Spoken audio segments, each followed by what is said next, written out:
all the Chinese I know, except for one other word that I will use at the end. Thank you so much, G, for the introduction. I don't know what lies you told about me. I'm telling truth, I promise. But I know G for some time, and she is a very, very good student. Very proud of her. And I'm really, really very happy to be here with you. It is a great pleasure to be in China. There's a lot of things I admire about China. I will start with my 5 favorites before I move on to the presentation. And I'm really so happy that I can share with you some ideas about what can give a good foundation for technology education. I'll do a little bit of philosophy of technology for you. And it's really a great pleasure to be here. So thank you so much for the invitation.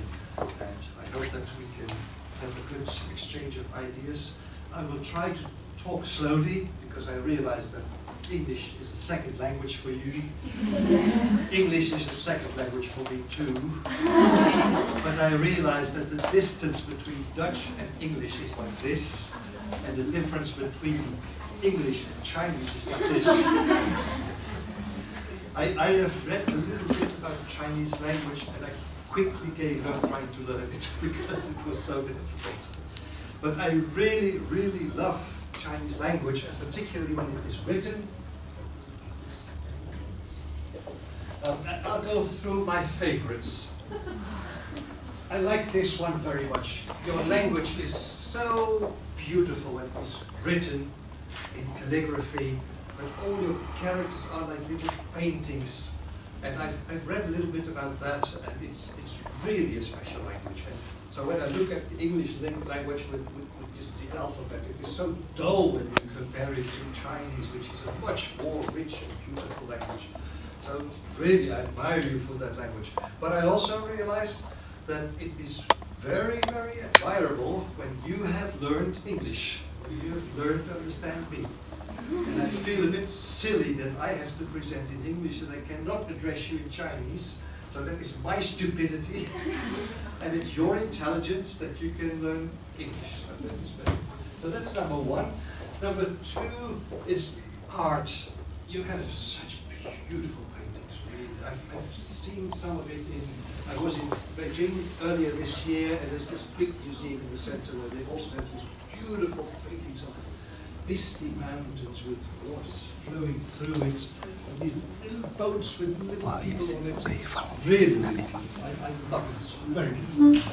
And then there is your music, which also is so special, harmonious, with special instruments that in the West we do not know, but they have such a beautiful sound.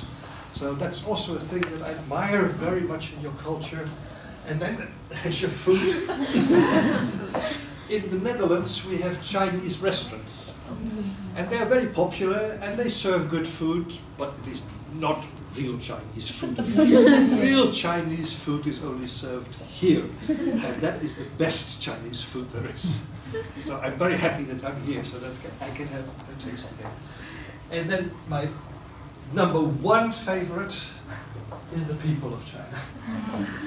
You are so friendly, so polite, so hospitable. It always makes me feel ashamed when I'm in this area, this region of the world, and in China particularly, that we can be so rude in the Netherlands compared to what you are. So you are a very special kind of people. So that's really my 5 reasons for being happy that I am here in China now, and that I can share some ideas with you. So it's really something special for me. So, this is just to show you that there is a direct connection between China and the place where I work, because the place where I work is called Delft.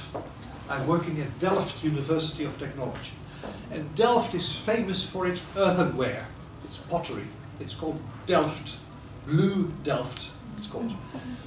It was stolen from China.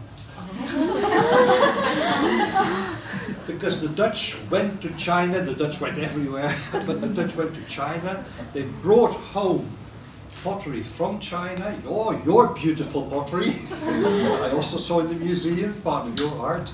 And the Dutch thought, we can do that too, but we make it all blue and we call it Delft blue. And now we are famous for that, but it's actually your idea and we have sort of copied it in blue and now the Dutch are famous for it. So that's Delft blue, China, there's a direct connection. So that makes me feel at home. So now then about philosophy. How to underpin. Let me first say why philosophy. I think it is very important if we develop technology education, and I know that you're very active in that in China, and you're very privileged to have Professor Gu here because he has some very, very good ideas about that. So I really admire his work.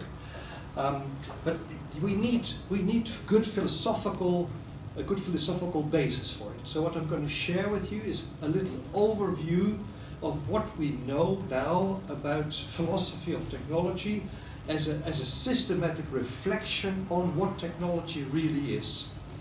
And the interesting thing about philosophy is that you always try to bring it down to the basics, to the very elementary things.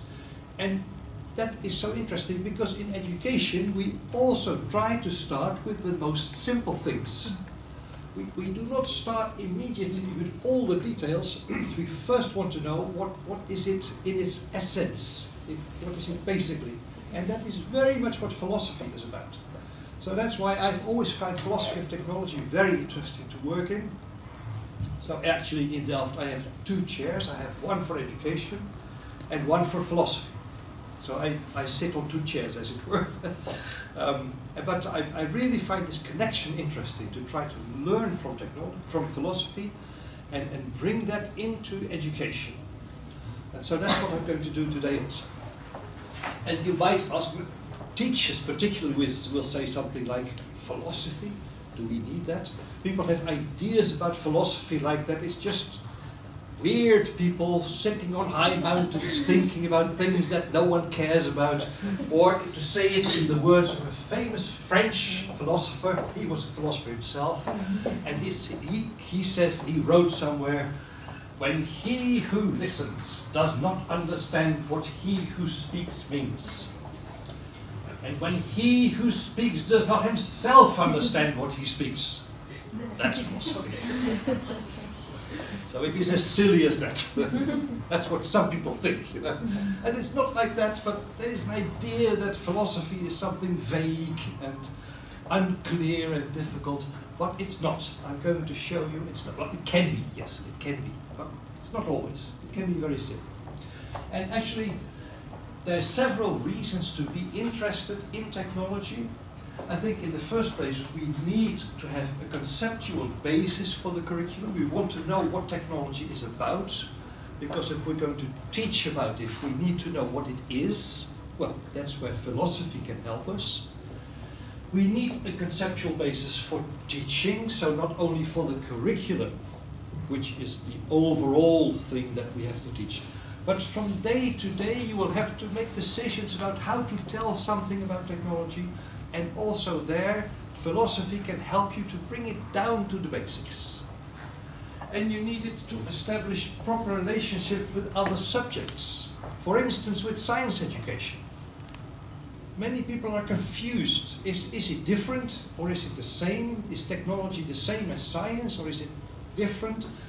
And sometimes you read in the newspapers, scientists have invented something new. And then engineers will say, no, it's not scientists that invent, that is us, engineers. There's a difference between us. But people confuse it. Newspapers confuse it, and people on the street confuse it. But philosophy helps us to see what then is the difference between the two. Why is technology really different from science? Even different from applied science, as some people say. It is much more than applied science, as we will see. And so, knowing concepts of experts is very useful also when you want to research concepts. When you want to investigate pupils' concepts of technology, and some people are interested in that, right? Then it's important to know what do philosophers say about that concept, those concepts. So you can compare them with what children say, or pupils, even adults perhaps, with what philosophers say. And then you can look, are there differences, or do we have some kind of good intuitive feeling. Well, often we do, but sometimes we do not. So it's interesting to look at this domain of philosophy.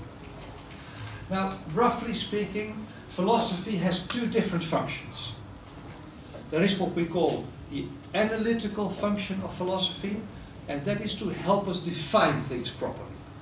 What do we mean when we say technology? What do we mean when we say artifact? What do we mean when we say technological knowledge? What do we mean when we say designing? All these words have a meaning that can be confusing, so you need proper definitions, descriptions.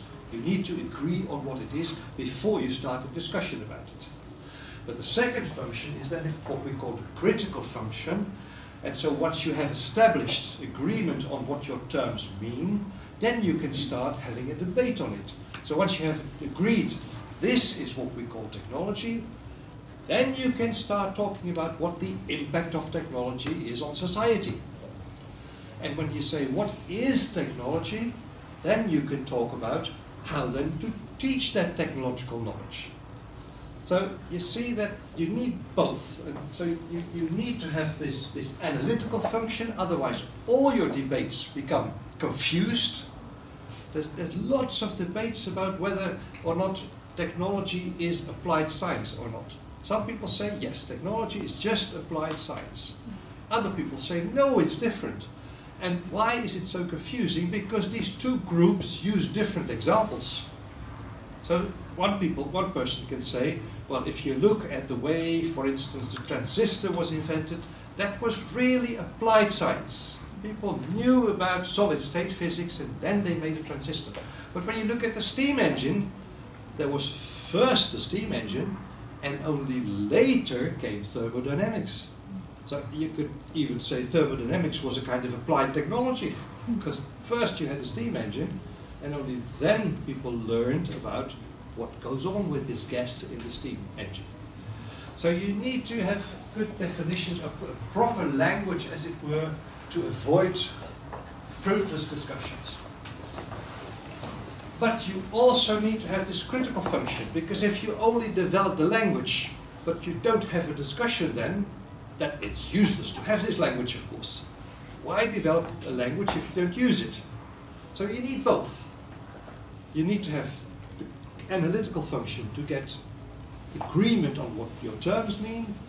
Then you have to use that agreement to have a good discussion on what these terms in practice mean. So, philosophy of technology has those two functions, but it started very much with the critical function. That's a pity, of course, because in the beginning of philosophy of technology, there were indeed a lot of very frustrating discussions because there was no analytical function in the beginning. It all started with people from a tradition where it was much more about the big questions like what is technology for and what does it do to society, and it is big names like the German philosopher Heidegger or other people, Karl Marx and others, that had a great impact on the philosophy of technology, but they did not work on this analytical function. They only worked on this critical function. So that was very frustrating, and particularly because they had a very critical view on technology, and that was very frustrating for engineers, of course, because always they were the bad guys in the eyes of the philosopher, because they had caused all these problems. And that's not true, of course, because the philosophers didn't have a good idea about how different technology can be, that one technology is not the other. So you cannot generalize too much, you have to be very careful in what you say. So, more recently, fortunately, there is a rapidly increasing number of people with an engineering background that take an interest in this analytical function. So they say, like, let's first talk about what do we mean by it. And so they use historical studies and sociological studies to see what we really mean by technology and how technology really works. You can say all sorts of big, nasty things about technology, but the analytical people said, let's first look at how it really works in practice, and only then start these debates. So there are four domains in the philosophy of technology, and that in fact matches with 4 sub-disciplines in philosophy, because in the first place that is the issue of what are technical artifacts, and then you are very much in the area within philosophy that we call ontology. Ontology is about the question, what exists, what is. And so one of the things that exists is technical artifacts, and that's a domain at which philosophers of technology looked and tried to figure out what is particular for a technical artifact. When do we call something a technical artifact rather than, let's say, a natural object? What's the difference between the two? The second important area is the question, what is technological knowledge? And then we are in the philosophical domain of epistemology. But that's all the debates about what knowledge in general is. When can I say, I know that? And that has been going on for ages. And now the interesting thing is that when we started discussing the question, what is technological knowledge, it suddenly raised all sorts of new questions that in fact turned the whole traditional epistemology upside down. So there was really new interest in that area because of what technological knowledge is. Then there is the area of methodology as part of philosophy. So that is the discussion about what are methods, when do I call something a method. And so there's the question like, how do designers and engineers go about, how do they work, what do they do, what is the kind of processes that they go through. And then finally there is areas that have to do with values. And that can be different sorts of values. It can be, let's say, deeper values in life, that is in worldviews or in metaphysics. But there can also be more practical, ethical values. So that is moral values, what is good, what is evil. And there is also values of beautiful and ugly. And that's the domain of aesthetics. But this is, I've put this all under one heading because it is all about values. And you could perhaps also add economical values, so it's all sorts of values. So that's the 4 domains, and I'm going to go through each of the 4 very briefly. So we will pick out some of the cherries, you might say, from each of these 4 areas to get an impression of how simple philosophy can make things. You'll be surprised to see how simple philosophy can make things. How we can really bring things back to the basics. Now, I'm going to talk about technical artifacts. Maybe we can do a little exercise. I have an artifact here, right? A couple, yeah? Can you give me a short description? Can you describe this thing? Yeah. It's white. Yes. Yeah. And the color white and made of the paper. Yes. Yeah. And it's the oval. Yes. Yeah. And this white. Okay, fine. Yeah. Yes. Is there someone who's also comfortable in speaking English? 现在是说英语，可以吗？可以。 Yeah. 再来一位描述一下。 Yeah. Can you 描述一下。 can you describe it? 简单的描述一下。描述一下。 你看。 Who can tell? And this cup we can use this to drink water. Beautiful. You can stop now because what is it looks like you've seen the next slide. Madame has described this thing all in terms of internal properties, you might say. Things you cannot discuss. It is white. We can have a discussion of 1 hour, but we'll end up by saying it is white. And it has this height, it is made of paper. We can have endless discussion, but it's made of paper. It's as simple as that. But when it comes to your description, you say what it is for. And that is something that in fact is not intrinsic, but we can discuss about it. You say it is something that you can put hot liquid in and you can drink it from, so it's a cup. But if the window is open and there's a stack of papers here and they're flying away, then I can suddenly use it as something to put on the paper so that they don't fly away. So I have then used it as a paperweight. Yeah. It's the same thing, it is still white, it is still this high, But now it is no longer a cup, it is a paperweight. So you see there's two ways in which you can describe a technical artifact. You can describe it in terms of its internal properties, and there's no discussion about that. That's things like size, color, weight, material properties. That is all internal. And there is things that have to do with what it is for. This can be a cup, but it can also be a paperweight, and it can be all other sorts of things that I need when I see it and there is a circumstance that I think I can use it for. A screwdriver is a screwdriver, you can drive screws with it, but you can also open tin lids with it. You're not supposed to do that because it will bend, but you can do that. You cannot vary endlessly, of course. In principle, you can give any kind of function to it, but it will not always be successful, of course. So when I say this is a flying machine, and I step on it and go out of the window, it's probably not going to work. But in principle, I'm free to ascribe the function. But there is limits to it. It will not work. But in principle, the function is what we think it is. It's the same with price. Price is also something that is not inherent. This same cup will cost more in one shop than in another. So it's not part of the thing itself, it's something that we ascribe. Whether or not it is a nice cup, beautiful cup, that can also differ. You may find it perhaps nice or beautiful, you may find it ugly. Yeah. So that's also not inherent, it is something that we ascribe. So when you look at technical artifacts, there's two ways of describing. There is what you might call the physical nature, that's the one you described. Yeah. And there is the functional nature, that's the one you described. You did so nicely, you two. Did you agree on that beforehand? Or what is it? Do you play a trick on me? Or? And so, why is this so interesting? Well, let's say you have technology education, you're going to start with the washing machine. I just mentioned something. Or a coffee maker.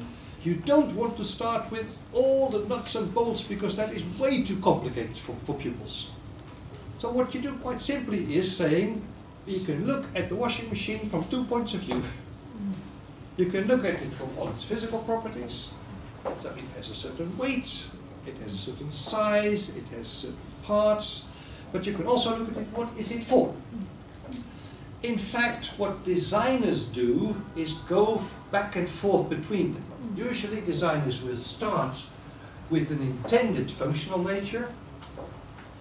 I want to design something that you can use to store a hot liquid and then drink out. And so they look for a physical nature that can realize that function. So they think, okay, when I want something that can store a hot liquid, what sort of material do I do then? Well, probably not metal because that will conduct the heat, so I get my fingers burnt, so paper would work. Ceramics could also work.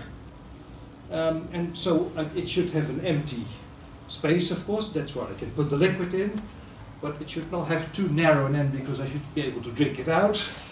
So you start thinking about what physical nature helps me realize that functional nature. And as a user, I sometimes do it the other way around. I look at this thing and I say, it has a certain weight. So it probably will hold papers when there's wind. So I look at the physical properties. This thing has certain weight, enough to press on papers. So I can use it as a paperweight. So we move back and forth between the two. So designing and using is essentially moving back and forth between these two natures. Now you see that this description fits everything. It fits the washing machine, it fits the laptop, it fits the cup, it fits the table, it fits everything.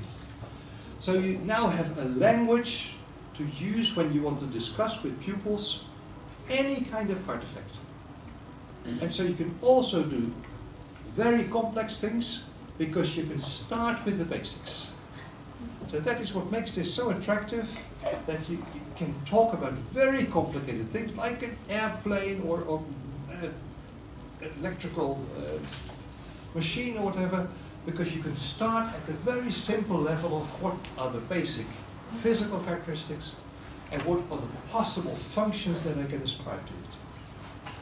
So that's how ontology, the ontology of artifacts, what is an artifact? It is this thing that has a twofold nature, can help us in technology education to simplify things before we dig into all the details of these difficult machines. We can start with the very basics. And it also helps pupils to realize how to design, because when you design, you first want to talk about what are the desired functions. So what designers usually do is they make what we call a list of requirements.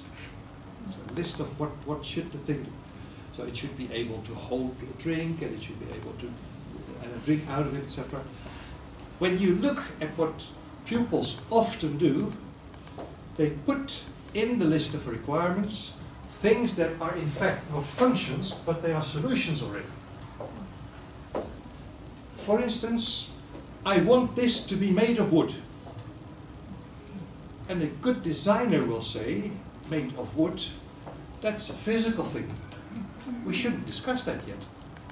Why do you want to make it of wood? Well, I should be able to burn it. Ah, but there are other materials that also burn. So the requirement is not it should be made of wood. No, it should burn. And then you give me freedom to look at wood, but maybe also at other materials. And then maybe the other material can help me fulfill other requirements as well. Maybe the wood is good for burning, but not for many other things in the list of requirements. So this is something that can also help you supervise pupils in design work, because very often they put in the list of requirements solutions rather than needs. Or to say it in these terms, they put into it things that are of the physical nature, to be made of wood. But in fact the question should first be, what function do you want it to fulfill? It should burn. So that helps pupils to design in a much better way. Because you shouldn't block yourself by starting with from the physical side. You first want to talk about the functions. So that was ontology. Ah, so here it is. And maybe also you have what we call the proper function.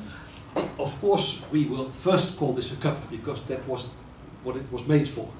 The designer wanted this to be a cup. Be careful. But what I did using it as a paperweight is sort of an additional function. It is something that the designer didn't think of, it is something that I came up with as a user. And that's what we call an accidental function. Now, designers always also think about what things might people also go doing with my device. So it's always good to think about what might people do it apart from the function that I wanted it for. And there's countries where people even start legal processes because the designer did not tell it was not meant for this. There's a famous story of an American lady that took her dog, put it in the microwave to dry, and it was cooked. And then she sued the company that made the microwave because in the manual it did not say not to be used for drying dogs. Now it was not meant to dry dogs, of course. That was what we call the accidental function. The intended function was to cook food, to warm up food, not to dry dogs. But in a country, strange country like in America, you even have to go as far as thinking of what crazy things might people go do. But it's not always that crazy, because all artifacts, of course, in principle can be used for dangerous things. And some of these things are not so strange. Like with my screwdriver, you might say, well, okay, you can drive screws, but you can't use it for opening the inlet. But it may break them, because it is not made for that. It's not meant to make that movement. So it might break that, so you shouldn't do it. And there's other ways in which a device can really turn into something dangerous if you use it for something that it is really not intended for. So it's always good to think about these accidental functions also, because that has to do with safety. it can create an unsafe situation when users start doing things with it that it was not designed for. So it's always good to reflect on that also.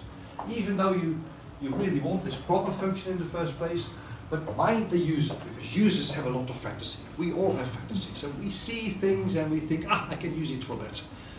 Well, actually it might not be useful for that. So, finally then, no, that's something I will come back later on. Oh, now let me mention it. There's one important thing is that functions are something that is normative. I come back later to that when we talk about technological knowledge, but let me briefly mention it here. Function is not what the thing actually does. It's what the thing should be able to do. A car is something that should be able to bring me from A to B. But it still has that function when it is in the garage and when it needs repair. So function is not what the thing does, it is not descriptive. Function is what the thing ought to do. It's a normative notion.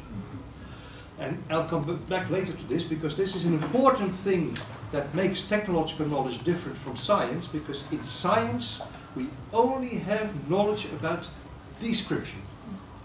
How nature behaves, how nature actually behaves. But in technology we also have functions about things that should happen. Not about things that really happen. So there's normative notions in technological knowledge. And science does not have that. And that's why in technology we also talk about good and bad things. There's good and bad screwdrivers. Why? Because screwdriver is a normative notion. It ought to drive screws. If it doesn't do that properly, we call it a bad screwdriver. You will never hear a physicist talk about good and bad electrons. Makes no sense. Because the physicist has no opinion on electrons. An electron just does what it does, and if it doesn't do that, it is not a broken electron, it's a different particle. Engineers have an opinion on things. They are good or bad. Physicists do not. Nature is just what it is like, and it's like that. It's the same difference with biology and medical sciences. A biologist describes how cells divide and split up and grow, but they do not care about healthy or sick. That's what medical sciences do. Medical sciences look at this growth process and say, oops, something's going wrong here. This is going to be cancer. But a biologist just describe the mechanism of how cells split up. And medical sciences look at what is sick, what is healthy. And it's the same as in physicists and engineering. Okay, knowledge then. Well, that brings us to knowledge right away. So the big question, is there something like technology at all? Technological knowledge. If you believe that technology is just applied science, then there is no specific knowledge in technology, of course, because the knowledge is in science, and you just apply it when you design things. Nowadays, we don't believe that anymore in philosophy of technology. We say, no, technology has a knowledge of its own kind. And I already mentioned this normativity. Normativity is not in scientific knowledge, because that only describes. And normativity is very important in engineering. We talk about, I know that this is a good screwdriver. I know that this is a bad car, etc., etc. So we use this normativity very much in technological knowledge. I'm going to skip through some things because of time. I mentioned this historical argument already. There are examples where you had first engineering and then physics, and not the other way around. So the steam engine is definitely not applied science. People had no clue yet what was going on within the apparatus. Only later they learned how the steam behaved. So it's definitely not the case that technology is applied science. I'm going to skip this. I mentioned this normativity, and it's interesting to see that it even has levels in technology. So you can talk about this hammer. This particular hammer is a good hammer. But you can also say this brand of hammers is good or bad. This sort. And you can also say hammers are good for things. So you see how it is layered. You can talk about this particular hammer is good for hammering a nail into a piece of wood. Or you can say hammers that have this type of name on it. I don't know the name of hammers in Chinese, but you know, there's different brands of hammers. There's cheaper and more expensive hammers. And you can say this brand of hammer is good, but you can also say hammers in general are good for something. So not only a specific type, but hammers in general. So you have this normativity at different levels.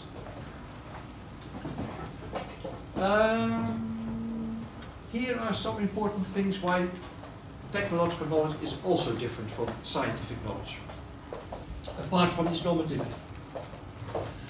Knowledge in science is probably 99%, perhaps even 100%, what we call propositional. And that word means that you can express it in language. So the specific mass of water is 1 kilogram per liter. That is something, that's a proposition.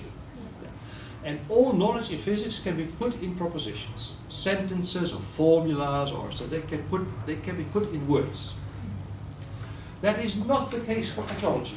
In technology, we also have knowledge that we cannot put in words. One example is symbolic knowledge. When an architect puts his knowledge about the building in a drawing, you can try to describe it in words, of course. But you will find out that there is more in the drawing than in every word that you speak about it. Because there's something that the architect sees in it, he recognizes certain things in it, and you cannot describe that in words. The drawing as a whole is more than just all the words in it. And another thing is, there is knowing how, that is skills, that you can also not put in words. Who of you knows how to ride a bike? How to ride a bike? Yeah. Have you ever tried to explain to someone how you do that? You should try. You can't, because you can try like, okay, I put one foot on the pedal, I throw my other leg over the saddle, I put it on the other, and then there is this mysterious moment that you have balance. But you don't know, you know how to ride a bike, but you cannot put it in words. When you try to teach it to a child, you cannot write a manual about it. You do this, it will never work. But you know how to do it, right? So there is knowledge in technology that we call knowing how to hammer a nail straight into a piece of wood. Many people, I can't say because I can't do it, but many people can say, I know how to hammer a nail straight into a piece of wood. I don't, because it always bends in my case, but many people know how to put a hammer, but you cannot explain it. So what will happen? Well, a carpenter will take an apprentice and he will show him. So now you try it. No, not like that. He cannot put it in words, he cannot write a manual, but he shows it, he does it himself, and then the apprentice looks and he also tries to do it, and first he does it wrong, and then the master says, no, and the apprentice does it a little bit different. So that's the way you learn. But it's something you cannot put in words. And that is forbidden in science. If in science you cannot put it into knowledge, into words, it cannot be accepted as knowledge. It has to be put in a formula or in a sentence or whatever, otherwise it's not knowledge. But in engineering, it is a great deal of what we know in engineering is like that. I know how to solve a design problem.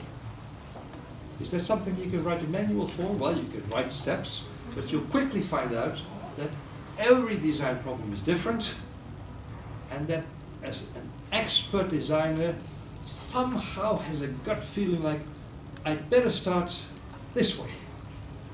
Even though the cookbook says you first make this list of requirements, no, I first think of some examples of a similar problem that was solved in some kind of clever way, and only then I'm going to look at the list of requirements. It's an expert designer that knows by experience how to do that. And he cannot tell how he knows that. It's like someone who's an expert in something. He cannot tell it. He knows how to do it, but he cannot explain it in words. It's experience. It's in between the ears, we say in the Netherlands. So it's different. And that is why technology has knowledge really of a different kind in science. And I think for education that is very important, because some people say we don't need to have technology education because we have science education. And technology is just applying science, so we can do that in science education. Maybe you can, but you still have to realize that technology is not just applying science. You will apply science, but you will need much more. You will also need that knowing how, and you will also need that symbolic knowledge, and you will also need that normative knowledge. So there's more you need than just the knowledge that comes from science. So it is really a subject of its own right. And therefore I think that it should also be a separate subject in schools, because it has a body of knowledge of its own right. If you combine it with science, you have to be aware of the fact that you need more than just knowledge of science. There will be different elements then in your subject than just science. Okay, so let's go. I'm going to skip some things because we have one thing I want to mention. Two mental tools, they also belong to the knowledge, are very important in technology. And that is the use of analogies and the use of models. And both are used by engineers extensively, very much. For analogies, there is even a whole new domain that is called biomimicry, and that is trying to draw analogies from nature. Nature has solved some engineering problems in a very clever way. And so engineers look at nature and say, I have a similar function that I need here, something that has to be light and yet strong. So I look at straws in nature. How are they built up? Because that is a very clever solution to the problem, because it is also light and strong. Or bamboo, for instance, is also light and it can have some force. So you try to draw analogies from nature. But also when you solve any kind of design problem, you always look for, is there a similar problem that was solved already? And elements of it maybe I can transfer to my problem. So you have to be very aware then, so what is the analogy really? So what can I take from, for instance, nature to my problem? And what is something that I do not want to copy with it? Because it is different, and there's nothing to do with it. So using analogies is something that you really need to become clever in, because otherwise you copy things that are not worth copying. You have to see what exactly is the basis of the analogy. And then there is models. By the way, I put 3 forms of analogies here. The form can be an analogy, the same shape can be used, but maybe for a different function. Or you can use the same function. Or you can use this, what I call systems analogy. That's the whole setup of the thing, the way it is composed. That can also be copied from one thing to the other. And then there is models. There's also different kind of models. Let's leave it away now. But modeling is something that we do very much in technology education. Pupils make little models, in fact. When they make a little toy car, it is a model of a real car. So we do a lot of modeling, but we do not often discuss with pupils what kind of model is it. And so pupils have all sorts of misunderstandings about models. Some pupils think that the best model is the one that looks most like reality. It's not the case, because the strength of a model is that it simplifies reality. You leave a lot of things out. But if pupils don't realize that, they try to make the model as close to reality as possible, and it's not useful. I've seen in classes pupils making little models of part of a city. Why? Well, to get an impression of what will happen when the sun goes over it during daytime. So how does the shadow fall? So they build a lamp, and then they take that lamp so they can look at the shadow. So they want to avoid that there are places that are almost dark all day long, so they want to stretch it a bit. But what they do is they start painting all these little houses. So there's lots and lots of paint that they put on the houses, and it's useless, of course, because the shadows are the same whether you paint it green or black or whatever.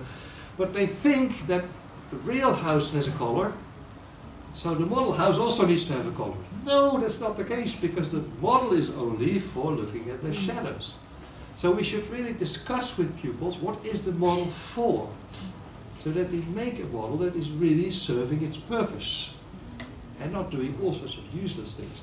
So modeling is very important in engineering, and in technology education we do it all the time, but I see a lot of silly things happen in classrooms because the pupils don't understand what the model is for.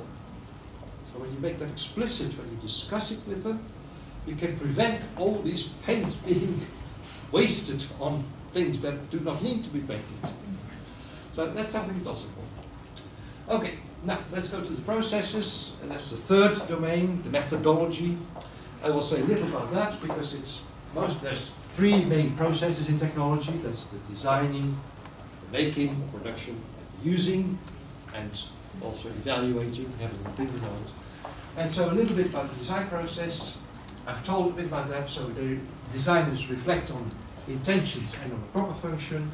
They also reflect on possible users' intentions, other functions, accidental functions, and they try to reason back and forth between these two natures. So that's what I separated in the beginning.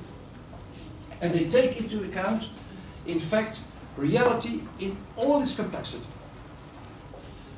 This physical nature can be teased out in a number of different aspects of reality, because there is a numerical aspect. The device will have a number of parts, it will have a size, it will have a number of parts, etc., etc. It has a spatial aspect, it will take space, and you have to take that into account. So form is important. You have to think about what needs to move. So when you connect things, when you glue something together, it cannot move anymore. So you have to be aware of it. If you want the two parts to be movable to each other, you'll have to look for a different solution than glue. So you need a screw or whatever, something that can make it still. Or when you want to detach it again. So when you have two papers and you want to put them together, but you want to detach it, you want to take it apart again, you will use a paper clip rather than you put a, I call it English, that you put them together with this little device that you have in papers. So anyway, you think about the kind of connection. Should it move again? Should it be able to take it apart or not? And there's the physical aspect where you talk about cause and effect, the life aspect. So there's a whole range of different aspects. This, by the way, is all in the functional nature. This is all about the values that you can describe. And a designer, in fact, has to take into account all of them. Now, in education, you will quickly reduce that, of course. But when you're a professional designer, you will look at all these different modalities or ways of being of the artifact. Okay, I'm going to skip it because of time. But very important is this. Design is not just about methods. Often you see in education that pupils are given a flow chart and step 1, step 2, step 3, step 4. That is nice for the beginning, for the first time, to help them. But if you do that too rigidly, they will think that all design problems can be solved by going through step 1, step 2, step 3. And it doesn't work like that. One of the things that designers learn when they grow in their profession is to take their own decisions about the design process. So designers may still begin with phase 1, but quickly say, I can skip phase 2 first and go to 3, and I'll do 2 later, because that, in this case, that is the better way to do it. So you learn to distinguish between different types of design problems and take your own decision about what steps to go through and in what order. So design is not just following a rigid path of steps. When you're a professional designer, you really learn to take your own decisions. Even when you do use methodology is more than about method. Methodology is also very much about assumptions in methods. Industries have also learned that. There's a well-known methodology or method, it's called quality function deployment. It has to do with the connection between customer requirements and the technical aspects. And so there are many firms that used it blindly, and they went to clients and said, what do you want? I'm going to design a new thing. Can you give me your desires, your requirements? And they assumed that the consumers could give an answer to that. And sometimes it was about a device that no one had ever seen yet, no one had an idea of what it was. So customers start saying things then. They don't understand what the device will be like, but they will give you an answer, of course. When you ask them a question, they will be polite and give you an answer. But it's nonsense, because later they will say, is this what you mean? Oh, but I don't want it to be like this, but I want it to be like that. So the assumption of the method was that customers can give you a sophisticated answer to the question, what do you want? But if the device is too new, too unknown, customers have no clue. But they will give you an answer because you asked the question. So you have to be aware of the assumptions that are in the method, because if you are in a context where the assumptions are not fulfilled, the method won't work. So you have to think carefully, are the conditions that are in the method, are they fulfilled, yes or no? And if they're not fulfilled, I will have to bend it a little bit, I have to change it a little bit. So I don't need to drop the method altogether, but I need to think, how can I adapt it to this particular circumstance? That's very important. Now, the last one, the things that have to do with value. There's different kinds of philosophical streams about that, but perhaps to bring it down to the things that are important for schools. What a lot of discussions are about is that technology as such is sometimes overvalued. And we have to be careful with that.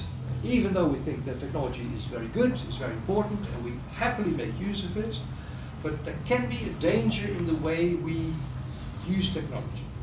Because there is what we call the age of modernity, that was after World War II, and then we thought that everything could be done with technology. So any problem can be solved with technology. Because nature and reality are completely makeable. We can control nature in whatever way. And we have learned now that that is not the case. Sometimes nature bites back, so we get environmental problems. You can see it all around here. See, when you look at the air, there's clearly a problem here, which comes from technology. So we have to be careful about how, to what extent can we really control things? Nature is not 100% controllable. So we have to be careful with it. Everything is not completely controllable. Consumers also are not controllable. We are not controllable. We sometimes do strange things. So if engineers think that we are controllable, that they can make things in a way that we will use it, they will get surprises because we are not controllable. So there's a lot of things that are not controllable. And you have to be aware of that when you design things. Some people even have what we call utopian ideas about technology. You really hear big promises, like technology will wipe out all diseases, or will help us extend our ages to 200, 300,000 years, or maybe as long as we want. And those are very tricky promises, because they cannot be easily fulfilled. And there's an idea behind it of complete controllability. And sometimes we think that we can control a disease, we've changed something in the DNA, and then suddenly it appears that we have created a new virus that we have nothing against yet. So nature is full of surprises, so we have to be aware. Now, this is about the moral values and the aesthetical values. Those are the two main areas in this value domain. And just briefly about that, I'm going to finish there. There are several moral values that we talk about today, things like safety, privacy, human dignity. Can you do anything with a human being in a hospital, for instance? Is a human being a sort of machine that you need to repair? No, it's a human being. A human being is not a machine. A human being has feelings, has a will, the machine has not. So all this question about robots, how close can you make robots to a human being? I think a robot will always be a machine in the end. It will never be a real human. You may look at it very much, but it's something that humans have that robots do not. Well, so, ethics is really about moral values, and there are three approaches in ethics. If you consider if something is good or bad, you can look at it from three ways. You can look at the person that does something, so you can say what a good person will do, that is good. So an engineer with the heart at the right place, the decision he makes or she makes is a good decision. So people can be good at that. In the second place, acts can be good at that. Many people will say stealing is not a good act, morally. Maybe you can become rich with it, maybe the consequences are very nice for you, but it's not a good act. So in law we will say, no, forbidden. Killing someone just for pleasure, not good. No. So it's more than acts can be right or wrong, irrespective of who does it, irrespective of consequences. So people can be good or bad, acts can be good or bad, and consequences can be good or bad. When the economy goes up, it's a good consequence. When the environment goes down, it's a bad consequence. And often you have both at the same time. That's the tricky thing with morality. There are conflicts between different morals. But these are three different ways of considering morality. Now, again, philosophy breaks down things very simply. What is a moral situation? Someone does something, has consequences. And each of these three things can be good or bad. The person who does it, the act itself, and the consequences. It's as simple as that. Well, and finally, I like this very domain because it is so much about values of beauty in engineering. There are two domains actually in technology where beauty is very important. That's in industrial design, but also in architecture. And I think it's a domain that is well worth also paying attention to in technology education, because it is a very rich area. So you in China know all about that because you have beautiful buildings. I've taken one example that is perhaps a little bit more a Western example, but to make it a bit more Chinese, this is a building that is in Beijing. And I know because these pictures were taken by myself. But this is a cathedral. And Beijing has one, but in Western Europe we have lots of them. The whole place is full of them, you might say. And cathedrals are a nice example of how you can express values in stone and glass. Because when you go into the cathedral, when you enter the cathedral, you immediately feel lost in a big space. And that's the value. You are just a little human in a big universe. Do you realize that? So the builders of the cathedral help you realize you're just a little human in a big universe. And then, so when you are in the cathedral, you can see all these upward pointing windows. So the cathedral says, well, it's a Christian symbol, of course, it says, look up, because in heaven is God, He will help. So it's a value expressed in stone. And when you look at the glass windows, you see the beautiful stained glass windows with all sorts of figures in it or symbols. And so the message of it is that when the sun shines, you can see all this light fall into the church. So it's just like light from above falling on the earth. So God gives His gifts to people. So whether you believe it or not, you can have this experience when you are in cathedrals. It's very interesting because you can, when you are in the cathedral, you can feel almost what the architect meant, what he wanted you to experience. And that can happen in all sorts of buildings. So I'm sorry for taking this example because I should have taken perhaps a Confucian temple or maybe a totally different, any kind of building, even an apartment building or whatever. The architect expresses certain values in it. There's some buildings that express values of community. So you all have big rooms where many people can gather. But other buildings emphasize the individuality. So you have all little spaces where people can just sit on their own. That's also a difference. How different values, like the community or individuality, can be expressed in the building. So it's very interesting to see how architecture is a very rich domain because it shows how values can be expressed in stone and glass and all sorts of other materials. So for a couple of years I taught philosophy of architecture to architecture students, and my last assignment was always choose a building yourself, something that you know, and show how different values are expressed. So I got wonderful things, sometimes even cut in the form of the building itself, and they all found that whatever building it is, you can see what values are expressed in it. Very interesting. So it's a recommendation. Pay attention to architecture also in technology education. So that was what I had to say. I hope that you could follow it a bit. I hope that you got the main message, that we try to break down things to its basics in philosophy, and that therefore it's interesting to look at when we build up our technology education curriculum. Shishi. Now my Chinese is really exhausted. Do we have time for questions? 有问题吗？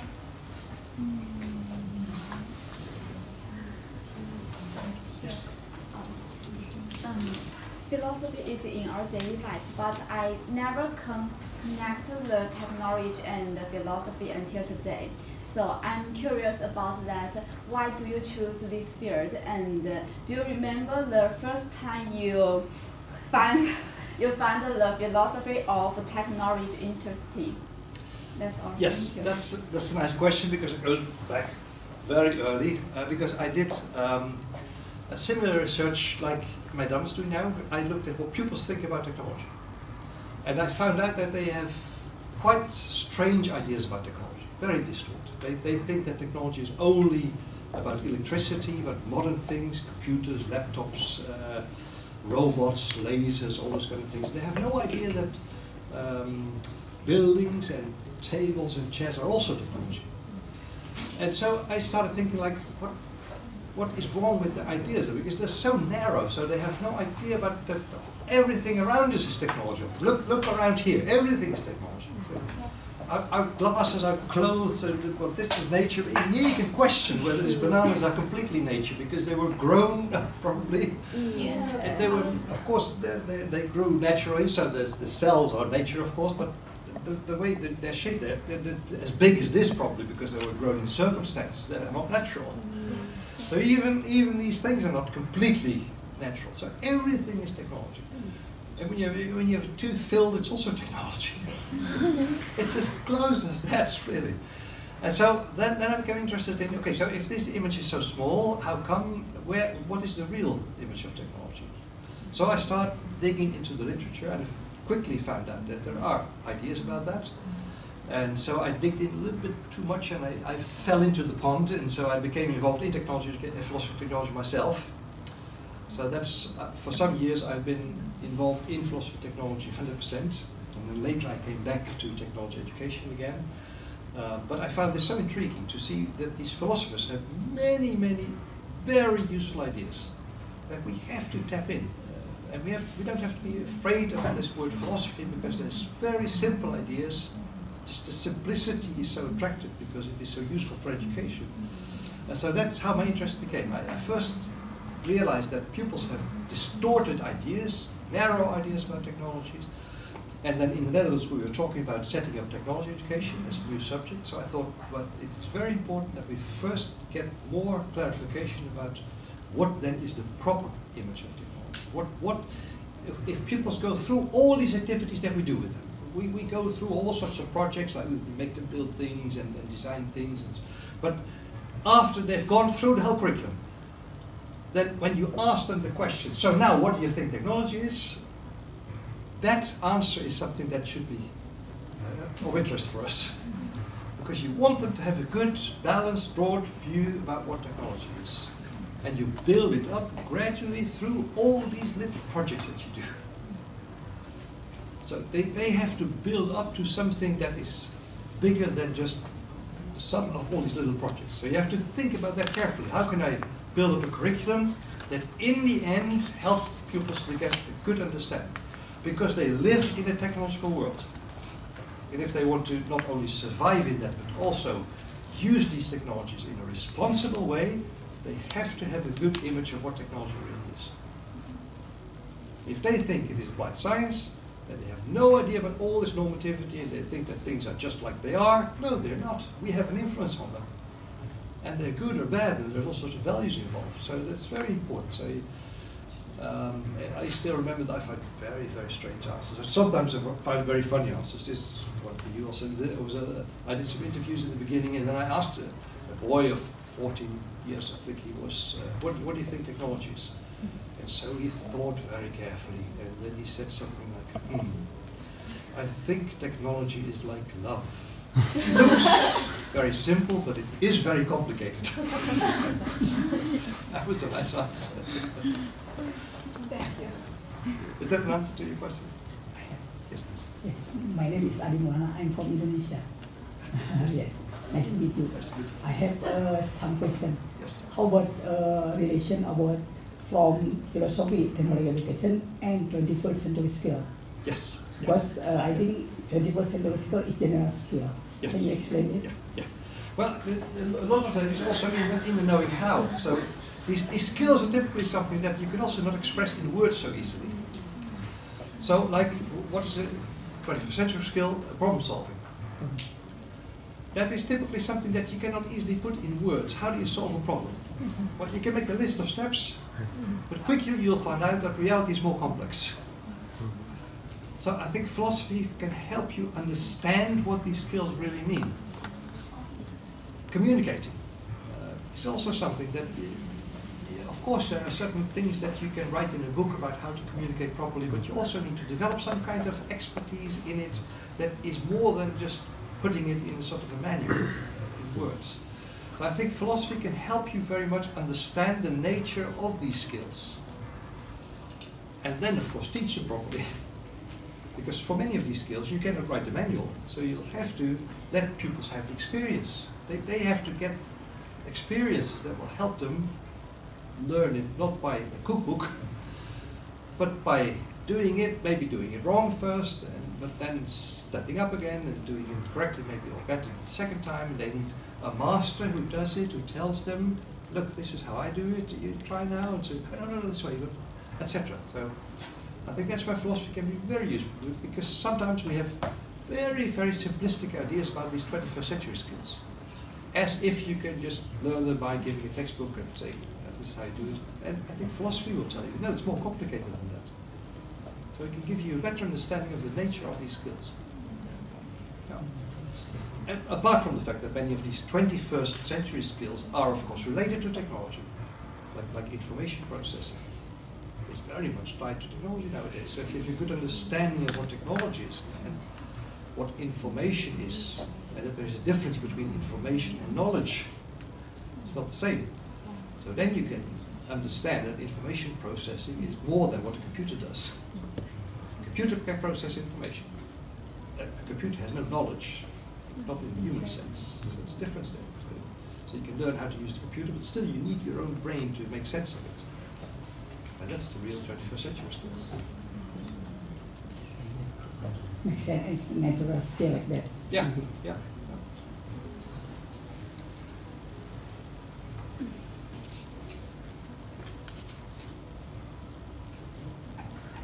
Tired, flabbergasted, English is a problem. Nice to meet you. I have a question that as a graduate student, how can we improve our technical ability? You in Our technical ability. technological? Yeah, technological ability. Yeah, good. Okay. Yeah. For doing a PhD. Yeah, well, the good master is very important. So yeah, look for a good supervisor and look for a good master. Yeah. But you mean also technological skills in the sense of using your computer or whatever? I'm not quite sure if I understand the question. So what technological skills do you mean? 你要提高哪方面的就是 Can you give examples? for example 你要提高哪方面的我们专业这方面的技术能力，它应该是一般的。 Maybe in general, this technological is not the specific technology. It's not the computer literacy. It's in general. Yeah. General technology. General. Yeah. General ability. technology. Yeah. Yeah. Yeah. There is books about philosophy of technology, so you can read those. And fortunately, of course, now we'll have technology education in schools. So hopefully young children that grow up now will have an understanding of technology in schools. So maybe start teaching technology, because then you will have to get a good understanding yourself.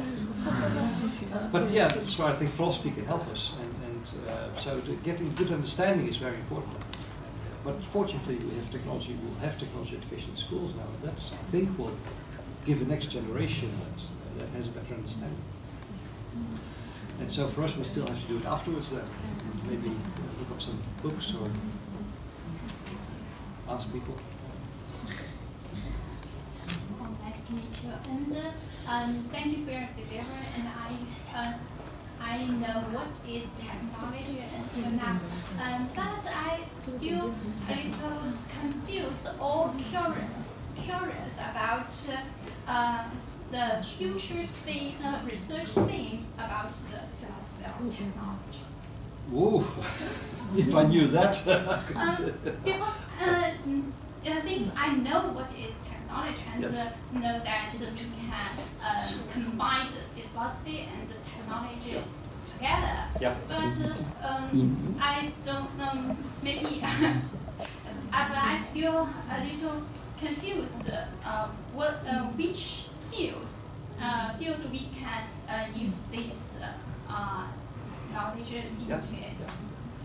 Yeah, you mean for the future of technology? Yeah. Well, one of the things that philosophy will teach you is that the future is only partially predictable. That's what I also meant with this controllability. So there's a branch in policy about technology that is called technology assessment, and then so you try to make predictions about what will happen when I introduce this new technology. And so you can try to do that, and there's some things that are predictable, but some things are quite surprising. I mean, at one time we didn't have these things yet, so at a certain moment they were introduced, but I think when people introduced this, they could never have guessed what an enormous impact this would have on the way we communicate. So when they were introduced, they were like bricks, you know, that big things that they were not comfortable to wear. And even there is a little video, it's in Dutch unfortunately, was broadcasted in 1999. And they asked people on the street, do you think you would like to buy a mobile phone? Young people, older people, and one after another said, no, I have a telephone answering machine, so when someone calls me and I'm not there, I'll call him back later. Other people say, no, because I don't want the people to reach me all the time. I want to be away sometimes and not be available to someone.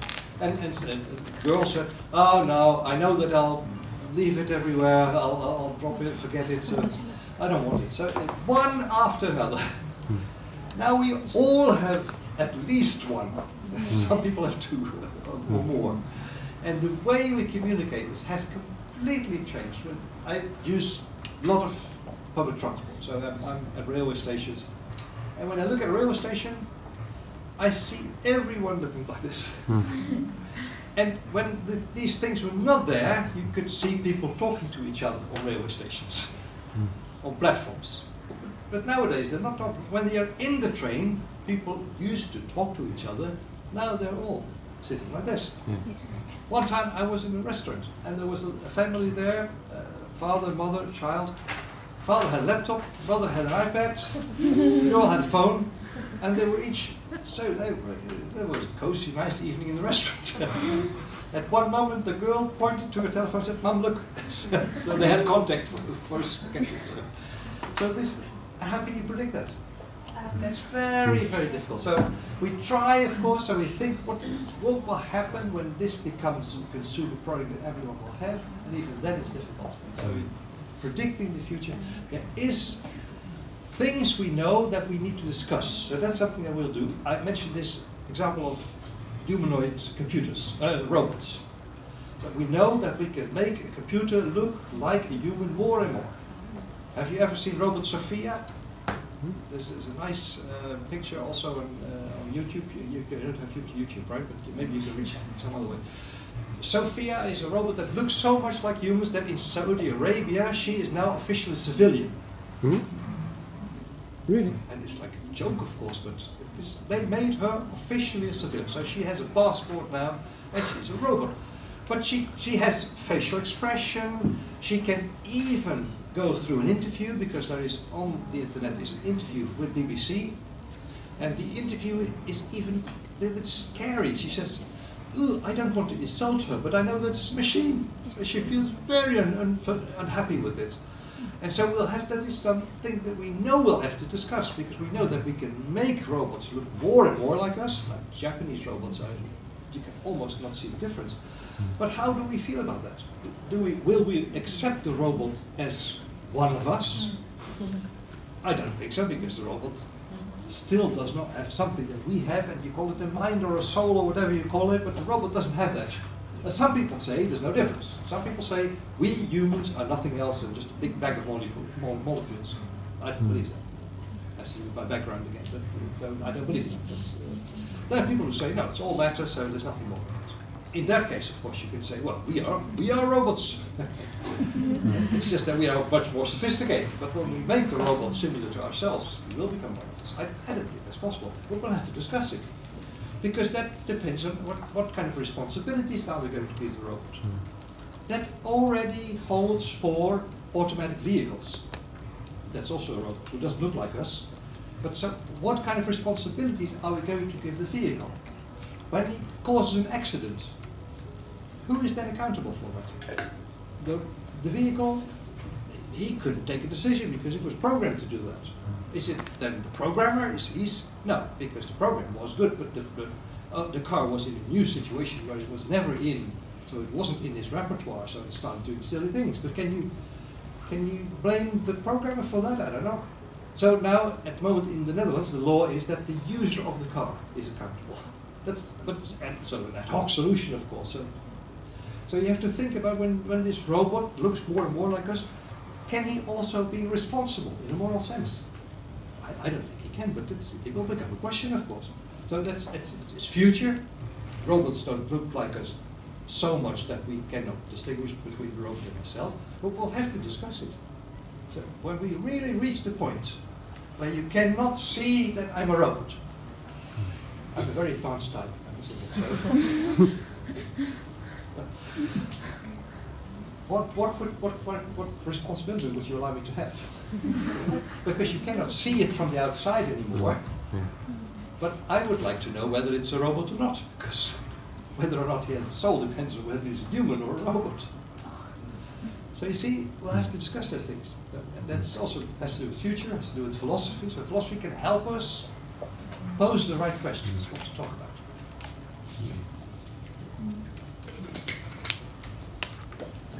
大家没问题了吧？教授到现在还没有吃饭。Happy and enjoyable hour just fly so quickly. Anyway, we have to stop here. Wow, thank you so much for all of you coming here, and of course a big thank you should be given to our distinguished professor.